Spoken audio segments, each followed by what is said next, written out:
आता एक जो प्रोटेस्ट म्हणजे संपला आता ऍक्च्युली बोलू शकतो आपण. आता त्यांनी रिझाईन पण दिलाय. तर काय वाटतं तुम्हाला रिझाईन दिलाय आता? असं मला असं वाटतं बरं का, धर्मेंद्र प्रधानांचा राजीनामा ही अंशतः मिळालेला विजय आहे. आणि शिक्षण व्यवस्था, या शिक्षण व्यवस्थेचं नक्की काय होणार, शिक्षण व्यवस्था आणि नोकऱ्या देण्याची व्यवस्था.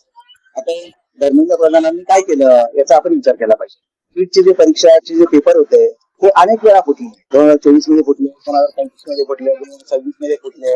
खरं तर धर्मेंद्र प्रधानांसारख्या इनकॉम्पिटंट मंत्र्याला इथे आपण मंत्रिपदावर ठेवायलाच नको.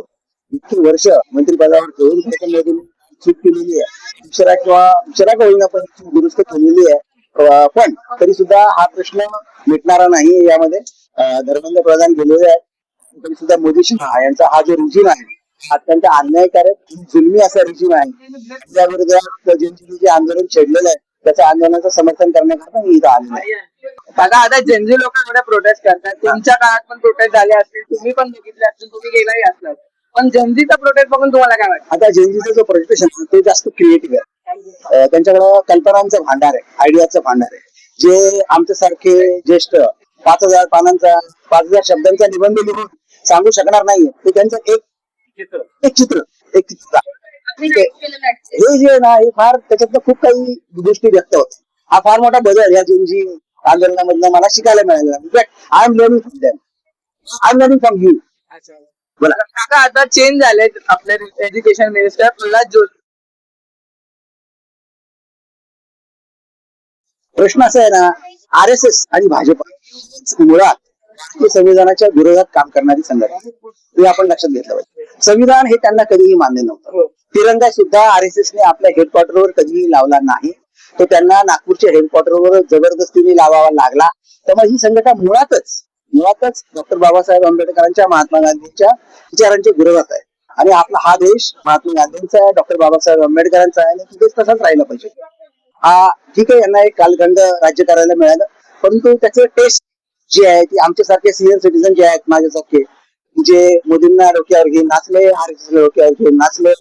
मोदी, शहा आणि RSS यांचा अजेंडा काय असतो बघा, धर्मवाद, धर्माचा उन्माद निर्माण करायचा. आले आले आले मुसलमान आले, आले पाकिस्तानी आले, आले आले आतंकवादी आले.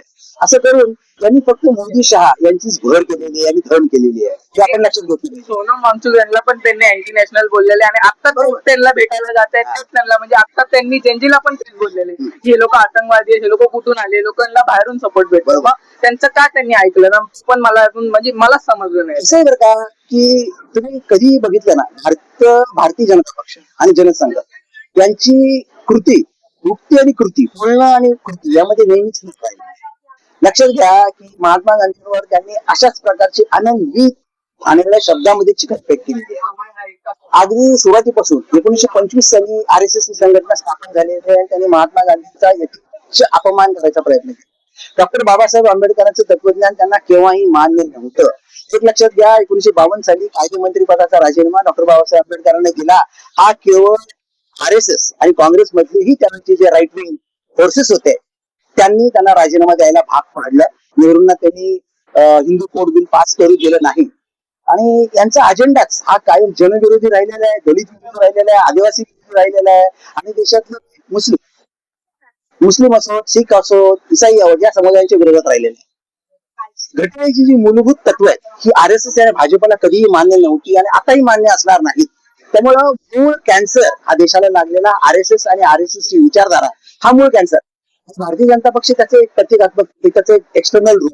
त्यामुळे जोपर्यंत यांच्या ह्या आयडिओलॉजीचा, गांधींच्या विचाराने, डॉक्टर बाबासाहेब आंबेडकरांच्या विचाराने आपण पराभव करणार नाही तोपर्यंत या देशाला करुणा पाहिजे. शेवटी आपल्याला गांधी आणि आंबेडकरच या देशाला पुढे घेऊन जाणार आहे. गांधी आणि आंबेडकरांची आवड आणि निवड ही जनजीनी जी केलेली आहे तुमच्या जनरेशननी, ही खूप कौतुकास्पद आहे. आणि आमच्यासारख्या सिनियर सिटीजननी तुमच्या पाठीमागे उभं राहिलं पाहिजे असं मला वाटतं. म्हणून मी आज माझा पुतणे आणि पुतणे या दोघांना घेऊन आलोय. माझा पुतण्या इथं आजूबाजूला आहे, आर्यन मनाचा, आर्यन नावाचा. माझी पुतणी आतापर्यंत माझ्या बरोबर होती.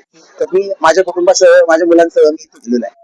काका, तुमचं जे आता पोस्टर आहे आता ते तुम्ही म्हणजे स्वतः क्रिएटिव्हिटीने केलंय का तुमच्या मतलब? हे म्हणजे हे जे पोस्टर आहे ना, हे माझं फार आवडतं स्टेटमेंट आहे. अच्छा, काय आपण जरा government that fears criticism will eventually fear it's.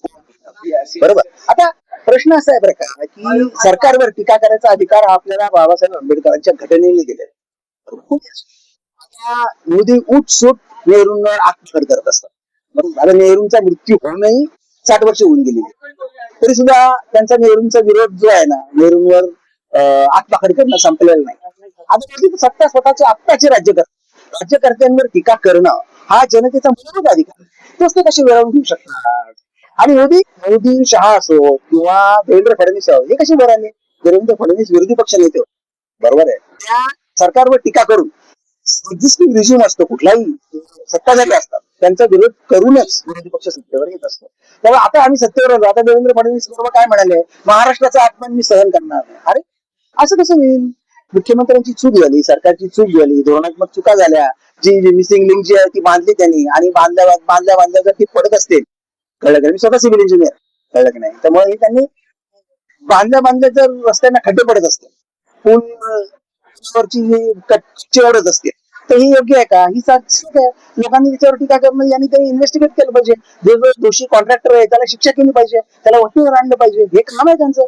भ्रष्टाचार तुम्ही म्हणता, भारतीय जनता पक्षाने भ्रष्टाचाराची परिसीमा गाठलेली आहे.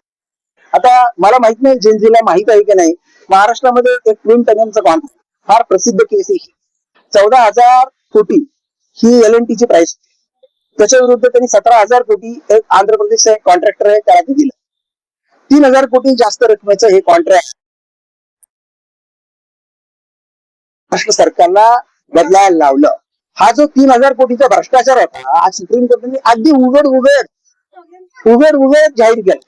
तरी सुद्धा त्या विरोधामध्ये महाराष्ट्रातले विरोधी पक्षही तितक्या सक्षमपणे उभे राहिलेले नाही. ही फार मोठी चूक आहे विरोधी पक्षाची सुद्धा. अशाच तुम्ही राजीव गांधी तुम्हाला आठवत असतील, 60-65 कोटींचा भ्रष्टाचार केला अशा प्रकारचा आरोप एलिगेशन त्यांच्यावर होता. आणि त्याच्याकरता राजीव गांधींचं सरकार कोसळलं. परंतु इथं महाराष्ट्र सरकार 3,000 कोटींचा भ्रष्टाचार करूनही, अगदी उघड होऊनही त्याच्याबद्दल काही बोलायला, ही फार मोठी चूक आहे असं मला वाटतं. धन्यवाद.